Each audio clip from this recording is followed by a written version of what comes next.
إن الحمد لله نحمده ونستعينه ونستغفره ونعوذ بالله من شرور أنفسنا ومن سيئات أعمالنا. من يهده الله فلا مضل له ومن يضلله فلا هادي له. وأشهد أن لا إله إلا الله وحده لا شريك له. وأشهد أن محمدا عبده ورسوله. أما بعد فإن خير الحديث كتاب الله وخير الهدي هدي محمد صلى الله عليه وسلم وشر الأمور محدثاتها وكل محدثة بدعة وكل بدعة ضلالة وكل ضلالة في النار. أعوذ بالله السميع العليم من الشيطان الرجيم. بسم الله الرحمن الرحيم. يا أيها الذين آمنوا اتقوا الله حق تقاته ولا تموتن إلا وأنتم مسلمون. يا أيها الناس اتقوا ربكم الذي خلقكم من نفس واحدة وخلق منها زوجها وبث منهما رجالا كثيرا ونساء واتقوا الله الذي تساءلون به والأرحام إن الله كان عليكم رقيبا. يا أيها الذين آمنوا اتقوا الله وقولوا قولا سديدا يصلح لكم أعمالكم ويغفر لكم ذنوبكم ومن يطع الله ورسوله فقد فاز فوزا عظيما. بسم الله الرحمن الرحيم. يوم نقول لجهنم هل امتلأت وتقول هل من مزيد وأزلفت الجنة للمتقين غير بعيد. هذا ما توعدون لكل أواب حفيظ. من خشي الرحمن بالغيب وجاء بقلب منيب ادخلوها بسلام ذلك يوم الخلود لهم ما يشاءون فيها ولدينا مزيد.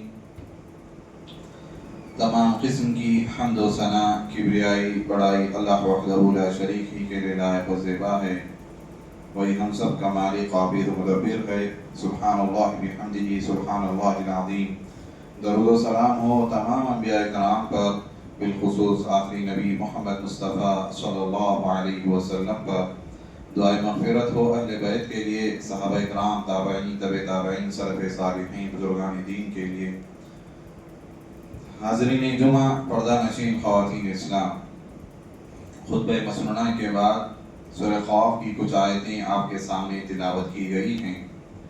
اللہ تبارک تعالیٰ ارشاد فرما رہا ہے: یوم نقول لجہنم هل امتلأت وتقول هل من مزید. جس دن ہم جہنم سے کہیں گے کیا تو بھر گئی، تو جہنم کہے گی کیا اور بھی اضافہ ہے. هل من مزید، کیا اور بھی اضافہ ہے. وَأُزْلِفَتِ الْجَنَّةُ لِلْمُتَّقِينَ غَيْرَ بَعِيدٍ. اور جنت متقیوں کے قریب کر دی جائے گی، دور نہیں ہوگی. هَذَا مَا تُوعَدُونَ لِكُلِّ أَوَّابٍ حَفِيظٍ. یہ وہ چیز ہے جس کا تم سے وعدہ کیا گیا ہر اس شخص کے لیے جو رجوع ہونے والا، حفاظت کرنے والا ہو. من خشی الرحمن بالغیب وجاء بقلب منیب. اور جو شخص رحمان سے ڈرے بن دیکھے اور وہ رجوع ہونے والا قلب سلیم لے کر ہمارے پاس حاضر ہو. وجاء بقلب منیب ادخلوها بسلام. کہا جائے گا سلامتی کے ساتھ داخل ہو جاؤ. ذالک یوم الخلود. یہ ہمیشہ ہمیشہ رہنے والا دن ہے. لہم ما یشاءون فیہا ولدینا مزید. اور ان کے لیے وہاں وہ چیزیں ہوں گی جس کی وہ تمنا کریں گے، خواہش کریں گے، اور ہمارے پاس مزید اضافہ ہے. ان آیتوں میں اللہ تبارک تعالیٰ نے جو بات ہمیں بتائی ہے، جنت و جہنم کا اللہ تعالیٰ نے تذکرہ فرمایا ہے. اور اللہ تعالیٰ نے جنت کے تعلق سے فرمایا کہ جنت متقیوں کے قریب کر دی جائے گی، دور نہیں ہوگی. یہ اللہ تعالیٰ کا وعدہ ہے اس شخص کے لیے جو دنیا میں رہتے ہوئے رحمان سے ڈرتا ہے، اللہ سے ڈرتا ہے بن دیکھے، اللہ کو دیکھے بغیر رحمان سے ڈر رہا ہے. اور اللہ تعالیٰ کہہ رہا ہے کہ ہر اس شخص کے لیے وعدہ ہے جو سلامتی والا دل لے کر ہمارے پاس حاضر ہو اور رجوع ہونے والا دل لے کر احکامات کی حفاظت کرنے والا ہو، ایسے شخص کے لیے قیامت کے دن یہ اعلان ہوگا کہ وہ جنت میں داخل ہو جا، سلامتی کے ساتھ داخل ہو جا، اور یہ داخلہ ہمیشہ ہمیشہ کے لیے ہے، ہمیشہ رہنا ہے جنت میں، اور جنت میں وہ تمام چیزیں ہوں گی جس کی تم خواہش کرو گے۔ اللہ کہہ رہا ہے کہ ہمارے پاس مزید اضافہ ہے۔ محترم حاضرین، جنت ایک حقیقی ٹھکانہ ہے۔ جنت یہ اللہ تبارک تعالیٰ کی بنائی ہوئی ایک مخلوق ہے۔ اللہ تعالیٰ نے اسے مومنوں کے لیے تیار کر رکھا ہے، ان مومن بندوں کے لیے جو دنیا میں رہتے ہوئے اللہ سے ڈر رہے ہیں، اللہ کے احکامات پر عمل کر رہے ہیں۔ اللہ تبارک تعالیٰ ان کے لیے ٹھکانہ بنایا ہے، متقیوں کا یہ ٹھکانہ ہے۔ جنت کا وجود ابھی ہے، موجود ہے۔ کوئی شخص یہ سوچتا ہے، کوئی شخص یہ نظریہ رکھتا ہو کہ جنت ابھی نہیں بنائی گئی بلکہ قیامت کے دن بنائی جائے گی، تو یہ غلط نظریہ ہے۔ کہ اگر یہ سوچتا ہو کہ آدمی یہ سوچے کہ جنت و جہنم کا کوئی حقیقی ٹھکانہ نہیں ہے، اس کا کوئی وجود نہیں ہے، بلکہ اللہ تبارک تعالیٰ نے بس مومن بندوں کو ڈرانے کے لیے تاکہ وہ دنیا میں اچھی زندگی گزار سکیں، اسی لیے اللہ تعالیٰ نے ان سے جنت کا وعدہ فرمایا ہے۔ یا لوگ اللہ سے ڈرتے ہوئے، جہنم سے خوف کھاتے ہوئے اچھی زندگی گزارے، اس لیے اللہ تعالیٰ نے جہنم سے ڈرایا ہے۔ اس کا کوئی حقیقت میں وجود نہیں ہے۔ اگر کوئی ایسا نظریہ رکھتا ہے تو یہ کفریہ عقیدہ ہے، یہ کفریہ نظریہ ہے۔ جو لوگ اس طرح سوچتے ہیں، اور آج کے زمانے یہ فتنوں کا دور ہے، فتنوں کے دور میں لوگ طرح طرح کے عقیدے رکھ رہے ہیں، ان کے نظریات بدلتے جا رہے ہیں، تو ایسے میں چاہیے کہ ہم وہ عقیدہ رکھیں جو صحابہ اکرام کا عقیدہ رہا ہے، جو اللہ کے رسول صلی اللہ علیہ وسلم نے جو تعلیمات دی ہیں۔ تو ہمارا یہ ایمان ہے کہ جنت جہنم برحق ہے، وہ موجود ہے، وہ اللہ کی بنائی ہوئی ایک مخلوق ہے۔ محترم حاضرین، جنت یہ آدم علیہ السلام کا ٹھکانہ تھا۔ اللہ تعالیٰ نے جب آدم علیہ السلام کو پیدا فرمایا تو اللہ تعالیٰ نے آدم علیہ السلام سے کہا، یا آدم اسکن انت وزوجک الجنہ، اے آدم تم اور تمہاری بیوی جنت میں رہو۔ اللہ تعالیٰ نے انہیں اسی وقت جنت میں رکھا، اور اللہ تعالیٰ نے شرط یہ بھی لگا دی آدم علیہ السلام کو کہ وَكُلَا مِنْهَا رَغَدًا حَيْثُ شِئْتُمَا وَلَا تَقْرَبَا هَذِهِ الشَّجَرَةَ، اے آدم کہ تم اس جنت میں جہاں چاہو رہو، جو چیز کھانا چاہو کھا سکتے ہو، شرط یہ ہے کہ اس درخت کے قریب نہ جانا، وَلَا تَقْرَبَا هَذِهِ الشَّجَرَةَ، ورنہ تم ظالموں میں سے ہو جاؤ گے فَتَكُونَا مِنَ الظَّالِمِينَ۔ اللہ تعالیٰ نے یہ شرط رکھ دی آدم علیہ السلام کو، لیکن آدم علیہ السلام شیطان کے بہکاوے میں آئے، انہوں نے اس درخت کا مزہ چکھا، اس درخت کو انہوں نے کھایا، جس کی وجہ سے اللہ تعالیٰ نے انہیں جنت سے نکال دیا، اور اللہ تعالیٰ نے جنت سے نکال کر انہیں دنیا میں بھیج دیا، اور کہا کہ یہاں آدم علیہ السلام نے جب توبہ کی، اللہ نے ان کی توبہ قبول فرمائی، اور اللہ نے کہا اے آدم اب دنیا میں رہتے ہوئے دوبارہ وہی جنت کو حاصل کرنے کی اب کوشش کرو، نیک عمل بجا لاتے ہوئے، نیک عمل کرتے ہوئے دوبارہ اپنی کھوئی ہوئی جنت کو حاصل کرنے کی تم کوشش کرو۔ اور اولاد آدم سے بھی یہی حکم ہوا ہے کہ تمام اولاد آدم اس دنیا میں رہتے ہوئے، یہ دنیا ایک عارضی ٹھکانہ ہے، دنیا دیکھا جائے تو جنت کی طرف جانے کا ایک سفر ہے، ایک منزل ہے کہ ہمیں یہاں رہتے ہوئے جنت کی تیاری کرنا ہے۔ ہمارا مقصد کیا ہے؟ زندگی کا مقصد کیا ہے؟ کہ ہمیں اللہ کی عبادت کریں، اور اللہ کی عبادت کے ساتھ اللہ کی رضا ہم مطلوب کریں، اللہ کی رضا ہم چاہیں تاکہ ہم جنت میں داخل ہو جائیں۔ تو مقصود جنت ہے کہ جنت میں ہم چلے جائیں۔ اللہ تعالیٰ نے خود قرآن مجید میں فرمایا فَمَنْ زُحْزِحَ عَنِ النَّارِ وَأُدْخِلَ الْجَنَّةَ فَقَدْ فَازَ، کہ جو شخص جہنم سے بچا لیا جائے، جو شخص جنت میں داخل کر دیا جائے، فقد فاز، وہ کامیاب ہے۔ تو حقیقی کامیابی یہی ہے کہ آدمی دنیا میں رہتے ہوئے جنت کو حاصل کرنے کی تمنا کرے، اس کا شوق پیدا کرے، اس کے لیے کوشش کرے، اس کے لیے محنت کرے۔ اور یہ دنیا ایک عارضی ٹھکانہ ہے۔ اللہ تعالیٰ نے فرمایا وَلَكُمْ فِي الْأَرْضِ مُسْتَقَرٌّ وَمَتَاعٌ إِلَىٰ حِينٍ، تمہارے لیے زمین میں ایک وقتیہ ایک ٹھکانہ ہے، اور فائدہ حاصل کرنے کی کچھ چیزیں اللہ تعالیٰ نے دنیا میں رکھ دی ہیں۔ تو یہ چیزیں اللہ تبارک تعالیٰ نے ہمیں بتا دی ہے۔ تو اس کے لیے جنت حاصل کرنے کے لیے اسلاف اکرام بہت کوششیں کریں ہیں، کیونکہ مطمع نظر یہی ہے، مقصود یہی ہے کہ ہم جنت حاصل کریں۔ تو جنت یہ آسانی سے حاصل ہونے والی چیز نہیں ہے، جنت کو خریدنا پڑتا ہے، اور اس کے عوض میں اپنا ثمن دینا پڑتا ہے، اپنی قیمت دینی پڑتی ہے۔ اور جنت کو اللہ تعالیٰ کے رسول صلی اللہ علیہ وسلم نے ایک حدیث میں فرمایا لوگوں سنو الا ان سلعۃ اللہ غالیہ، لوگوں سنو اللہ کا سامان بڑا مہنگا ہے، اللہ کا سامان بڑا مہنگا ہے. پھر آپ صلی اللہ علیہ وسلم نے خود فرمایا الا ان سلعۃ اللہ الجنہ، لوگوں سنو اللہ کا سامان جنت ہے.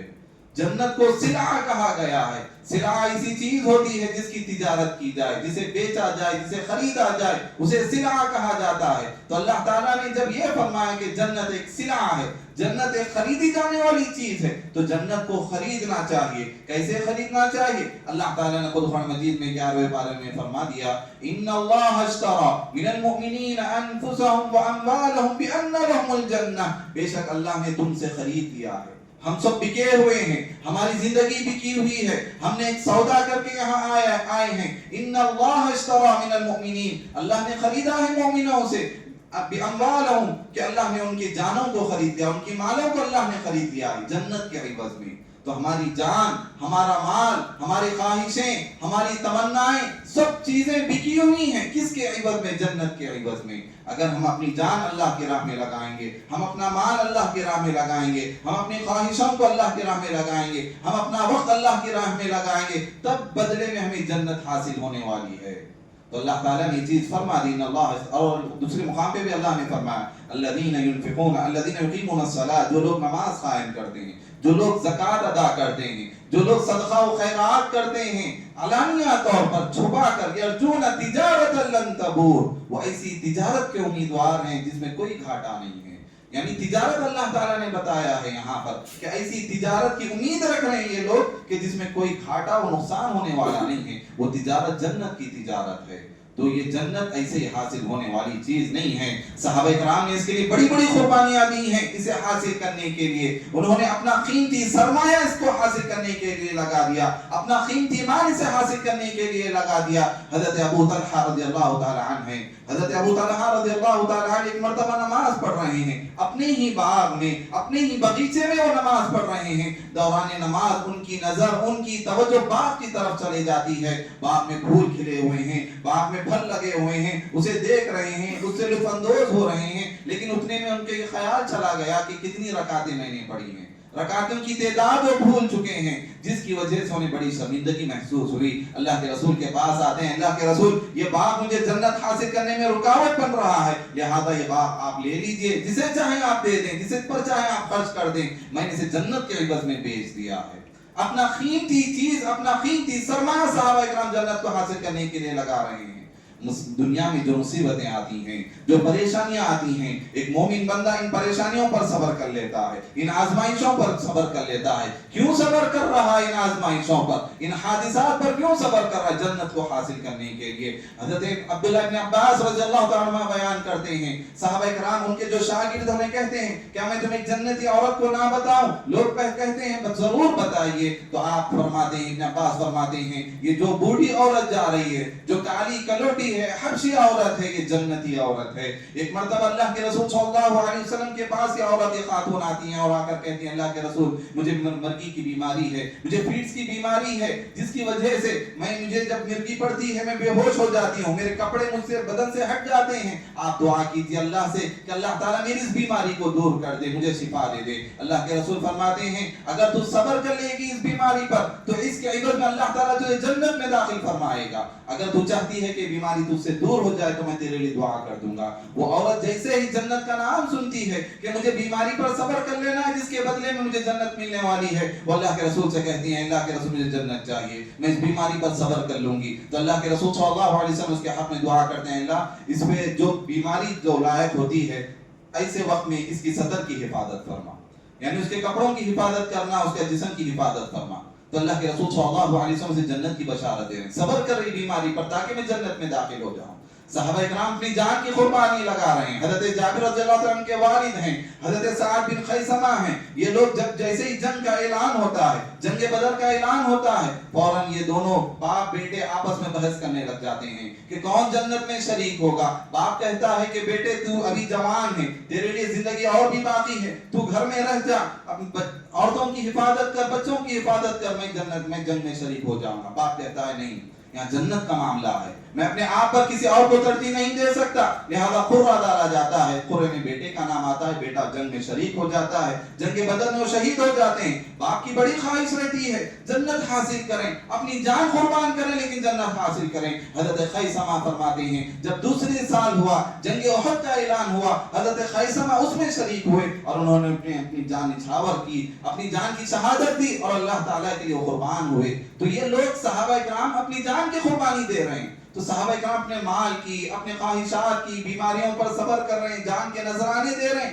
کیوں دے رہے ہیں؟ جنت کا حصول, جنت کا شوق, جنت کی نعمتوں کے لیے. جنت کوئی عام چیز نہیں ہے, یہ بہت بڑی اللہ تعالیٰ کی عظیم نعمت ہے, اللہ تعالیٰ کی ایک بڑی مخلوق ہے. اللہ تعالیٰ اس میں صرف نیک بندوں کو اس میں داخل فرمائے گا. جنت کی نعمتوں کا ہم تصور نہیں کر سکتے, جنت کی نعمتوں کا ہم اندازہ نہیں کر سکتے, ہم جنت کی وسعت کا, ہم اس کی گہرائی کا اندازہ نہیں کر سکتے. ہماری زبانوں میں وہ سکت نہیں ہے, ہماری قلم میں وہ طاقت نہیں ہے کہ ہم جنت کی نعمتوں کو بیان کریں, اس کے نقشے کو ہم بیان کریں. کیونکہ اللہ تعالیٰ خود قرآن مجید میں فرماتا ہے فَلَا تَعْلَمُ نَفْسٌ مَّا أُخْفِيَ لَهُم مِّن قُرَّةِ أَعْيُنٍ. کوئی نفس نہیں جانتا, کوئی جان نہیں جانتی کہ اللہ تعالیٰ نے مومن بندوں کے لیے کیا کیا نعمتیں چھپا کر رکھی ہیں. ان کی آنکھوں کی ٹھنڈک کے لیے, آنکھوں کی ٹھنڈک کے لیے اللہ نے کیا کیا نعمتیں چھپا کر رکھی ہے, کوئی نہیں جانتا. اللہ تعالیٰ کس کے تعلق سے فرما رہا ہے؟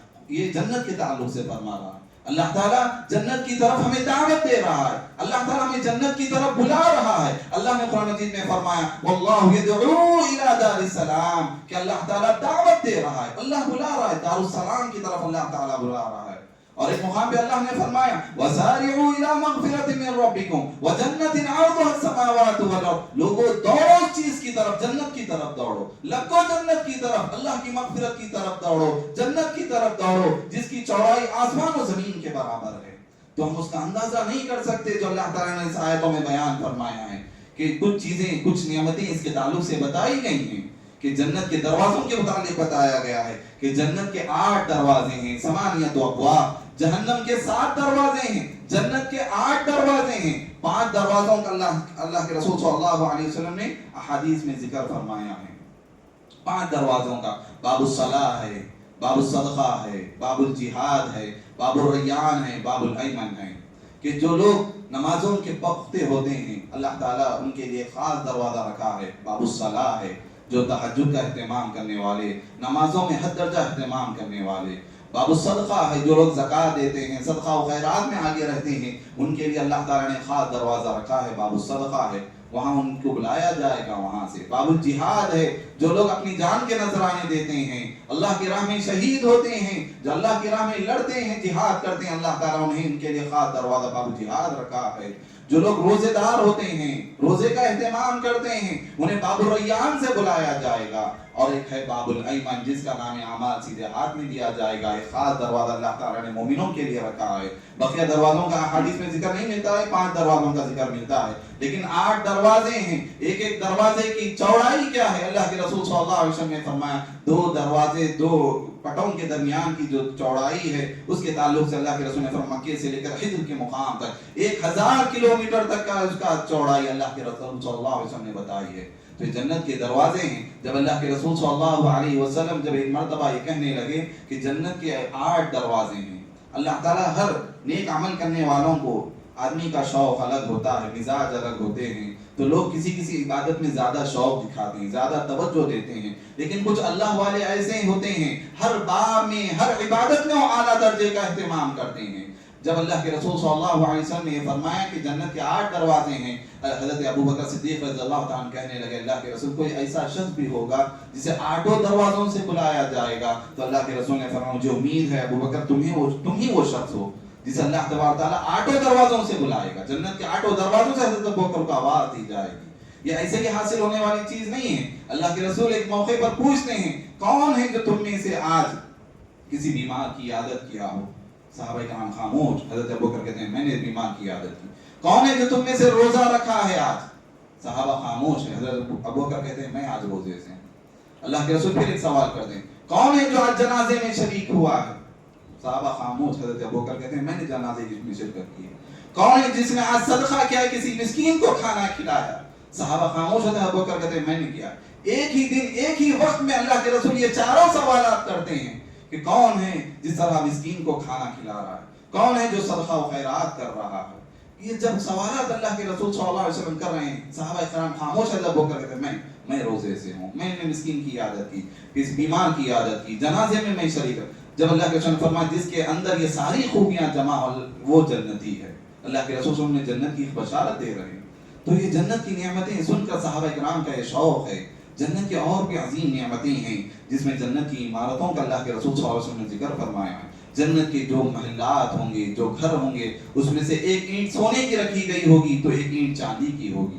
اس کے درمیان جو گاڑا ملایا جائے گا وہ ایک کستور کی ہوگی، یعنی تیز خوشبودار والی چیز، جس کی کنکریاں یاقوت کی ہوں گی، یعنی قیمتی جوہرات کی اس کی کنکریاں ہوں گی. اور جنت کی جو مٹی ہوگی وہ کستور یعنی زعفران کی ہوگی. اللہ کے رسول نے یہ فرمایا جو اس میں داخل ہوگا ہمیشہ کے لیے داخل ہوگا. وہاں جانے کے بعد کوئی تکلیف نہیں ہے، وہاں موت آنے والی نہیں ہے، جنت کے کپڑے کبھی بوسیدہ ہونے والے نہیں ہیں، وہاں جوانی ہمیشہ کے لیے برقرار رہنے والی ہے، وہاں کبھی موت آنے والی نہیں ہے. یہ اللہ کے رسول صلی اللہ علیہ وسلم نے جنت کی بشارتیں سنائی ہیں. جنت میں بہت سی نہریں ہیں. اللہ تعالیٰ نے فرمایا مثل الجنة التي وعد المتقون فيها أنهار من ماء غير آسن وأنهار من لبن لم يتغير طعمه وأنهار من خمر لذة للشاربين وأنهار من عسل مصفى. اللہ تعالیٰ فرما رہا ہے مثل جنت کی مثال جو متقیوں کے لیے بنائی گئی ہے، جس کا وعدہ متقیوں سے کیا گیا ہے، جس میں دودھ کی نہریں ہوں گی، جس میں شراب کی نہریں ہوں گی، اور جس میں شہد کی نہریں ہوں گی. اللہ تعالیٰ نے ان چیزوں کا تذکرہ فرمایا ہے. اسی طرح جنت کی وسعت، جنت کے درختوں کے تعلق سے بھی کہ جنت میں جو درخت ہوں گے بڑے پھلدار ہوں گے، گھنے ہوں گے، سایہ دار ہوں گے. سایہ بھی اتنا وسیع و عریض ہوگا 100 سال کی مسافت تک ایک آدمی گھوڑ سوار پر بھی سوار ہو جائے لیکن اس کا سایہ ختم ہونے والا نہیں ہے. اتنے عظیم درخت اللہ تعالیٰ نے جنت میں رکھے ہیں. اس کی گہرائی کا اندازہ بھی نہیں کر سکتے کہ یہاں تک احادیث میں جو بتایا گیا کہ جنت میں جب پورے جنتی داخل ہو جائیں کوئی باقی نہیں رہے گا.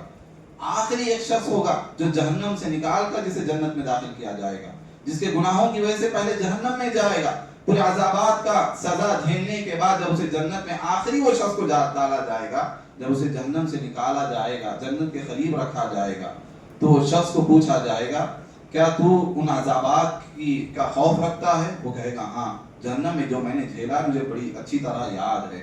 پھر اللہ تعالیٰ وہ دیکھے گا، جنت کو دیکھے گا، وہ جان جائے گا کہ ہر شخص جتنے بھی لوگ جنت میں داخل ہو گئے ہیں تمام اپنی اپنی جگہیں اپنی اپنی ٹھکانوں پر موجود ہیں. اسے ایسا لگے گا کہ یہاں جگہ نہیں ہے. پھر اللہ تعالیٰ اسے کہے گا تو اپنی تمنا کر، تو اپنی خواہش کر. وہ شخص خواہش کرے گا کہ مجھے کچھ جگہ مل جائے، جنت میں مجھے کچھ جگہ مل جائے. تو اللہ تعالیٰ فرمائے گا کیا میں تیرے لیے دنیا جیسی ایک عظیم سلطنت کی جگہ تجھے نہ دے دوں؟ وہ کہے گا ہاں، اتنی جگہ مل جائے تو بہت ہے. پھر اللہ کہے گا میں اس دنیا جیسی نہیں بلکہ اس جیسی 10 سلطنتوں کا تجھے مالک بناؤں گا. دنیا جیسی بڑی عظیم جو چیز ہے، اس جیسی 10 سلطنتوں کا مالک اللہ تعالیٰ اس آخری جنتی کو بنائے گا، جس سے ہم اندازہ کر سکتے ہیں کہ جنت میں کتنی جگہ. جب اس کو بھی داخل کیا جائے گا جنت میں اور بھی جگہ باقی ہوگی، پھر اللہ تعالیٰ ایک نئی مخلوق کو پیدا کرے گا جس سے وہ جنت کو پر کیا جائے گا. تو یہ جنت میں جگہ کا اندازہ بھی ہم نہیں کر سکتے، اس میں جو نعمتیں ہیں ہم اس کا تصور بھی نہیں کر سکتے. اللہ کے رسول صلی اللہ علیہ وسلم نے فرمایا حدیث قدسی، اللہ تعالیٰ خود فرماتا ہے اعدت لعبادی الصالحون، میں نے اپنے نیک بندوں کے لیے جو تیار کر رکھی ہے جنت، ما لا عین رأت، اسے کسی آنکھ نے نہیں دیکھا ہے، ان نعمتوں کو کسی آنکھ نے نہیں دیکھا ہے، ولا اذن سمعت، نہ کسی کان نے ان نعمتوں کے تعلق سے سنا ہے. دیکھنا دور کی بات، سننا دور کی بات، ولا خطر علی قلب بشر، کسی انسان کے دل میں ویسا خیال بھی نہیں آیا، جنت کی نعمتوں کا ویسا تصور بھی نہیں آیا. اللہ تبارک تعالیٰ نے ایسی نعمتیں جنت کے لیے تیار کر رکھی ہیں. دنیا میں جو بہت ہی مصیبتیں جھیلا ہوگا، جو بہت ہی پریشانیوں میں اپنی زندگی گزارا ہوگا، سب سے مظلوم آدمی دنیا کا تاریخ کا سب سے یعنی مظلوم شخص کو لایا جائے گا اور اس شخص کو جنت کا ایک جھونکا دیا جائے گا، ایک غوطہ دیا جائے گا جنت کا. پھر اللہ تعالیٰ اسے پوچھے گا هل رأيت بؤسا قط، کیا تو نے کبھی کوئی تکلیف دیکھی ہے؟ حالانکہ اس کی پوری زندگی تکلیف میں گزری ہے. تو وہ کہے گا واللہ، اللہ کی قسم میں نے کوئی تکلیف نہیں دیکھی. ایک غوطہ دینے سے، ایک جھلک دیکھنے سے ساری مصیبتیں بھول جا رہا. تو جنت ایسی عظیم نعمتیں ہیں جس کی نعمتوں کا ہم تصور نہیں کر سکتے ہیں، جس کی نعمتوں کے تعلق سے ہم بیان نہیں کر سکتے ہیں.